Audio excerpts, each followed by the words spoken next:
מדי שנה, אלפי כלבים ננטשים ומורדמים. כלביית גליל ים לקחה על עצמה את המטרה, להציל כמה שיותר מחברו הטוב של האדם. מטרת הכלבייה להציל כלבים נטושים, כלבים זרוקים, כלבים שמועמדים להמתה. אנחנו בעצם מצילים אותם ומביאים אותם לכאן, שזה המקלט הזמני שלהם, וכמובן גם מוצאים להם בית, מאמץ או אומנה.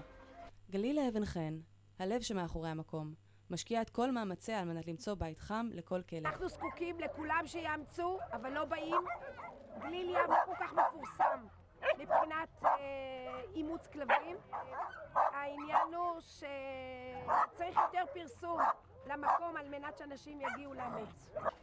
ימי האימוץ של הכלבייה מתקיימים כאן, וגם כל יום שישי יש או בשנקין או בקינג ג'ורג' בתל אביב, אז גם לשם אנחנו לוקחים את הכלבים, אבל בגדול בימי שבת, משעה 10 עד שעה 3, ימי האימוץ וגם ההתנדבות, טיולים עם הכלבים, מתקיימים פה בקיבוץ.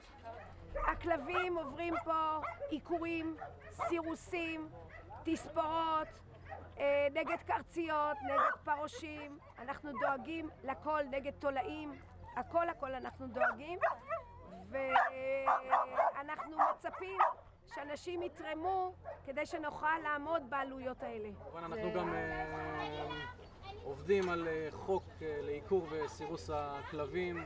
כיום יש כ100,000 המתות בשנה של כלבים וחתולים. אז אם זה עצומות שאנחנו מכינים, אנחנו מקווים מאוד מאוד שזה ייכנס כחוק, וכמובן גם המודעות של האנשים, גם מבחינת העיקורים וגם שהמדינה תעזור. אנחנו מפרסמים בפייסבוק, יש לנו אלבום תמונות בפייסבוק, וזה בעצם הפרסום היחידי שיש לנו. אז אתם מוזמנים להגיע, להכיר, לגעת, לאמץ, או אפילו סתם לטייל.